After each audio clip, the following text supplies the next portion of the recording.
Welcome to Nanak classes. दोस्तों, Nanak classes के YouTube channel पे आपका स्वागत है। आज है 13 नवंबर और 13 नवंबर 2024 के जितने भी most important Rajasthan current affairs के क्वेश्चन बनते हैं, आज हम उनका डिस्कस करेंगे। पूरा वीडियो ध्यान से देखना और लास्ट में मैं आपसे क्वेश्चन पूछूंगा जिनके जवाब आपको कमेंट बॉक्स में देने हैं। आज हम पढ़ेंगे वर्ल्ड यूनिवर्सिटी चैंपियनशिप में माननीय कौशिक का रिकॉर्ड, महान सारंगी वादक पंडित रामनारायण का निधन और जैसलमेर में क्रिस्टलाइन टेक्नोलॉजी विद ट्रैकर परियोजना की शुरुआत हो चुकी है। तो डेली 8:30 पर आपको क्लास मिलती है, लेकिन आज टेक्निकल इश्यू होने की वजह से, नेटवर्क एरर होने की वजह से आपको क्लास थोड़ी लेट मिल रही है, क्योंकि अब धुंध है तो धुंध में गाड़ी ट्रेन है वो छुक छुक करती हुई धीरे धीरे चलेगी और कभी बाधा भी आ सकती है। तो साथ में पढ़ेंगे राजस्थान दिल्ली सुजसार की कहानी। तो करें स्टार्ट आज की क्लास। सभी प्यारे साथियों को प्यार भरा नमस्कार, गुड मॉर्निंग।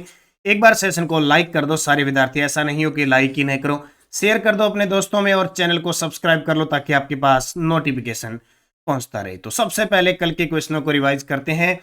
कल हमने पढ़ा वरिष्ठ समाचार संपादक अरुण कुमार को किस पुरस्कार से सम्मानित किया गया। तो कुलदीप नेयर समर्पण समाज गौरव अवार्ड से सम्मानित किया गया। वर्ल्ड यूनिवर्सिटी चैंपियनशिप में 50 मीटर 3P राइफल टीम स्पर्धा में रजत पदक जीतने वाली राजस्थान की निशानेबाज माननी कौशिक, कल रजत जीता था और एक स्वर्ण और आ गया इनके नाम। ट्रेवल ट्रायंगल ने दिसंबर में यात्रा के लिए भारत के 35 बेहतरीन पर्यटक स्थलों में राजस्थान के कितने शहरों को शामिल किया? 4। और 35 टॉप में 20वां स्थान हमारे उदयपुर का रहा है। मेवाड़ घराने के पूर्व राज परिवार के सदस्य व पूर्व सांसद जिनका हाल ही में निधन हो गया, महेंद्र सिंह मेवाड़। जस्टिस संजीव खन्ना को सुप्रीम कोर्ट के 51वें मुख्य न्यायाधीश के रूप में शपथ किसने दिलाई? द्रौपदी मुर्मू ने। तो ये हमने कल इस क्लास को पूरा पढ़ा, आज रिवीजन हो गया। और कल नानक क्लासेज ऐप में चल रही टेस्ट सीरीज, भाई जिसने ज्वाइन नहीं किया कर लेना। जनवरी से लेकर दिसंबर 2024 का करंट, यानी एक साल का करंट आपको मिल रहा है। 1 जनवरी से लगे थे 31 दिसंबर, सारा डाटा उपलब्ध है। आप नानक क्लासेज ऐप में जाइए और ये टेस्ट सीरीज ले लीजिए। एक साल का करंट मिलेगा, मतलब 1 जनवरी से टेस्ट है इसके अंदर। डेली वाला भी है, वीकली वाला भी है, मंथली वाला भी है और इनकी PDF भी है। तो एक साल का करंट पढ़ना है, ये उपलब्ध हो जाएगा। राजस्थान की कोई भी भर्ती है। और अगर आपको बिना झिझक के, बिना रोक टोक के सीधा वीडियो कोर्स, तो भी आप नानक क्लासेज ऐप में वीडियो कोर्स ले सकते हैं। तो ये 2 हमारी करंट की सुविधा उपलब्ध है। बाकी आप टेलीग्राम वगैरह से जुड़े हो तो आपको सूचना मिलती रहती है, PDF लिंक मिलते रहते हैं। आज का पहला प्रश्न, FISU world university championship shooting में माननी कौशिक ने क्रमशः कौन से पदक जीते? कल हमने रजत की बात की थी, कल के क्वेश्चन में आज हम स्वर्ण की बात करेंगे। यानी माननी कौशिक जयपुर की निशानेबाज है और इन्होंने 2 पदक जीत लिए, एक स्वर्ण जीत लिया और एक कांस्य पदक जीत लिया। एक स्वर्ण और एक कांस्य पदक जीत लिया। तो इंपॉर्टेंट बनेगा, मतलब 100% इतना प्रश्न आ सकता है कि माननी कौशिक, क्योंकि 7 जनवरी 2024 असिस्टेंट प्रोफेसर का पेपर लिया था RPSC ने, उसने क्वेश्चन माननी कौशिक ने जो एशियन चैंपियनशिप में पदक जीता था रजत, वो क्वेश्चन पूछ लिया। तो ये एक रिकॉर्ड है इनके नाम, तो ये क्वेश्चन पूछेंगे। तो FISU world university championship shooting का आयोजन नई दिल्ली के doctor Karni Singh shooting range में 9 से 13 नवंबर 2024 तक चल रहा है। स्वर्ण पदक जयपुर की एथलीट माननी कौशिक ने 10 मीटर एयर राइफल, और यह भी ध्यान रखना 3P है इनका जो कैटेगरी है, 3P राइफल स्पर्धा में 632 के स्कोर के साथ नया FISU विश्व रिकॉर्ड बनाया और स्वर्ण पदक जीता। ये बहुत इंपॉर्टेंट है।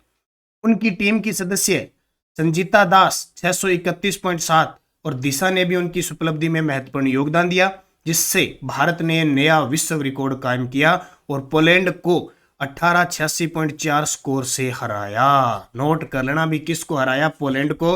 ये टीम की सदस्य थी संजना दास और दिशा इनके साथ, और यहाँ पे पदक आया स्वर्ण। तो बहुत इंपॉर्टेंट पर्सन है, मतलब जयपुर की एथलीट माननी कौशिक, खेल है इनका शूटिंग निशानेबाज। और इससे पहले माननी कौशिक ने 50 मीटर 3P राइफल स्पर्धा में रजत पदक जीता, मतलब परसों इन्होंने रजत पदक जीता था और कल इन्होंने 10 मीटर एयर राइफल के अंदर कौन सा स्कोर बनाया, विश्व रिकॉर्ड, ये रिकॉर्ड बना दिया विश्व रिकॉर्ड और स्वर्ण पदक जीत लिया। तो यहां से मतलब निश्चित है कि पर्सन आएगा, तो ये ध्यान रखना। दूसरा, भारतीय शास्त्रीय संगीत के महान सारंगी वादक पंडित रामनारायण जी का निधन हो गया। इनका संबंध राजस्थान के किस जिले से रहा? भारतीय शास्त्रीय संगीत के महान सारंगी वादक पंडित रामनारायण जी का निधन हो गया। इनका संबंध राजस्थान के किस जिले से? देखो, जब हम वाद्य यंत्र पढ़ते हैं ना, तो दो वाद्य यंत्र बड़े कंफ्यूज में रहते हैं, एक तो सारंगी और एक सितार। जिसको समझ में आ गई उसके तो क्या रहेगा, वो सितार। कई बार हम क्या करते हैं, पेपर में सितार आता है और सीधा सितार करते सीधा सितार तार कर देते हैं। ये है सुशीर वाद्य यंत्र और सारंगी है तत्वाद्य यंत्र, दोनों उल्टे हैं, ध्यान रखना। ठीक है, तो ये दोनों कभी भी ध्यान रखना। तो इनका संबंध आता है उदयपुर से। कहां से? उदयपुर से। पंडित रामनारायण जी का निधन। भारतीय शास्त्रीय संगीत के महान सारंगी वादक का प्रश्न इतना ही आएगा, रामनारायण जी का संबंध सारंगी वादक। पंडित रामनारायण का निधन 8 नवंबर 2024 को मुंबई के बांद्रा स्थित आवास में हुआ। पंडित रामनारायण जी का जन्म 25 दिसंबर 1927 को राजस्थान के उदयपुर के पास स्थित अंबर नामक गांव में हुआ, इसलिए इंपॉर्टेंट बनेगा। इन्हें भारत का दूसरा सर्वोच्च नागरिक पुरस्कार पद्म विभूषण, संगीत नाटक अकादमी, भारतीय शास्त्रीय संगीत में उनके योगदान के लिए इससे अलावा भी पुरस्कार मिल चुके हैं। तो हमारा प्रश्न ज्यादा से ज्यादा क्या बनेगा, पंडित रामनारायण निधन, इनका संबंध सारंगी वादक या संगीतकार, ऐसे प्रश्न सीधा आ सकता है। अगर राजस्थान के संदर्भ में पूछे तो उदयपुर जिला पूछा जा सकता है, यहां तक भी नहीं पहुंचेगा, वो ज्यादा से ज्यादा पहुंचने की कोशिश करेगा तो संगीत वाद्य यंत्र या संगीत कलाकार है, बस इतना ही पूछेंगे। जैसलमेर जिले की नाचना फर्स्ट तहसील के ग्राम बोडान में, ठीक है, बोडान में किस प्रकार की सौर ऊर्जा परियोजना स्थापित की जाएगी? अभी कुछ समझौते हुए हैं। तो जैसलमेर जिले की नाचना फर्स्ट तहसील के ग्राम बोडान में किस प्रकार की सौर ऊर्जा परियोजना स्थापित की जाएगी? क्रिस्टेलाइन टेक्नोलॉजी आधारित। किस प्रकार की? क्रिस्टेलाइन टेक्नोलॉजी आधारित। अब प्रश्न आ जाए ऐसे पेपर में, हम तो सीधा कर देते हैं सौर ऊर्जा, लेकिन सौर ऊर्जा ऑप्शन में है हमारे पास। सौर ऊर्जा परियोजना किस प्रकार की? क्रिस्टेलाइन टेक्नोलॉजी आधारित। अब देखिए पूरी डिटेल देखिए, यहां से क्वेश्चन बनता है। विद्युत उत्पादन बढ़ाने के उद्देश्य से 5708 मेगावाट की सौर ऊर्जा और विंड सोलर हाइब्रिड परियोजना के लिए स्वीकृति दी गई है। देखो सौर ऊर्जा सूर्य वाली, पवन ऊर्जा पवन वाली और सोलर विंड हाइब्रिड दोनों मिला के जब होता है तो हाइब्रिड बन गई। भूमि आवंटन, इन परियोजनाओं के लिए 10,418 हेक्टेयर भूमि का आवंटन कैबिनेट के द्वारा स्वीकृत किया गया है। क्रिस्टेलाइन टेक्नोलॉजी आधारित परियोजना, क्रिस्टेलाइन टेक्नोलॉजी पर आधारित 2000 मेगावाट की सौर परियोजना जैसलमेर जिले के उपनिवेशक तहसील नाचना के ग्राम बोडान में लगाई जाएगी। ये वेरी वेरी इंपॉर्टेंट प्रश्न आपके लिए बनेगा। इसके अलावा क्रिस्टेलाइन टेक्नोलॉजी विद ट्रैकर परियोजना, क्रिस्टेलाइन टेक्नोलॉजी विद ट्रैकर पर आधारित 1500 मेगावाट की सौर ऊर्जा परियोजना जैसलमेर जिले की उपनिवेशक तहसील मोनगढ़ नंबर 1 के ग्राम मोनगढ़ और उपनिवेशक तहसील मोनगढ़ नंबर 2 के ग्राम पोहड़ में स्थापित की जाएगी। इसके अलावा जैसलमेर और फलोदी में परियोजनाएं, जैसलमेर और फलोदी जिलों में 1100 मेगावाट की सौर ऊर्जा परियोजना और 108 मेगावाट का विंड सोलर हाइब्रिड प्रोजेक्ट स्थापित करने के लिए भूमि आवंटित की गई है। और एक और रामगढ़ तहसील में सौर ऊर्जा परियोजना, जैसलमेर जिले की तहसील रामगढ़ की ग्राम सियांबर में 1000 मेगावाट की सौर परियोजना स्थापित की गई। हालांकि देखो काफी लंबा चौड़ा मामला है, इतनी चीजें पेपर में अगर आ भी जाती है तो भी याद नहीं रहती है, लेकिन करंट का मामला है तो थोड़ा थोड़ा एक बार करंट का थोड़ा सा झटका लगा होता है ना, जैसे अब करंट का झटका बिजली का लगता है ना, तो सीधी सी बात है, डर लगता है, कभी भी स्विच के पास तार के पास जल्दी से हाथ नहीं डालते अपने। तो कई बार प्रश्न ऐसा एग्जामिनर पूछ लेता है, क्योंकि एग्जामिनर के कुछ नहीं लगता, उसको झटका देना होता है। झटका सहने की ताकत हमें चाहिए, तो झटका सहने की ताकत हमें चाहिए, इसलिए थोड़ा थोड़ा इसका रिवीजन हो जाता है। फिर हम वीकली पढ़ लेते हैं, मंथली पढ़ लेते हैं, तो थोड़ा सा कद आ ही जाए प्रश्न तो हम सेट कर देते हैं, क्योंकि सेट करने में तो माहिर होते हैं विद्यार्थी, तो सेट कर लेते हैं। चौथा, आईआईटी जोधपुर ने किसके लिए जलवायु परिवर्तन और संधारणीयता पर सर्टिफिकेट प्रोग्राम लॉन्च किया है? आईआईटी जोधपुर ने किसके लिए जलवायु परिवर्तन और संधारणीयता पर सर्टिफिकेट प्रोग्राम लॉन्च किया है? छात्रों के लिए, कामकाजी युवाओं के लिए, सेवानिवृत्त व्यक्तियों के लिए या गृहिणियों के लिए? तो कामकाजी जो युवा है उनके लिए जलवायु परिवर्तन और संधारणीयता पर सर्टिफिकेट प्रोग्राम लॉन्च किया है। सबसे पहले आईआईटी जोधपुर द्वारा लॉन्च किए गए जलवायु परिवर्तन और संधारणीयता पर सर्टिफिकेट प्रोग्राम से संबंधित तथ्य दिए गए हैं। प्रोग्राम का उद्देश्य क्या है? भारतीय प्रौद्योगिकी संस्थान आईआईटी जोधपुर ने कामकाजी युवाओं के लिए जलवायु परिवर्तन और संधारणीयता पर एक सर्टिफिकेट प्रोग्राम लॉन्च किया है। लक्षित समूह है, यह प्रोग्राम मुख्य रूप से उन युवाओं के लिए है जो कार्यरत हैं और जलवायु परिवर्तन और संधारणीयता के क्षेत्र में अपनी समझ और कौशल को बढ़ाना चाहते हैं।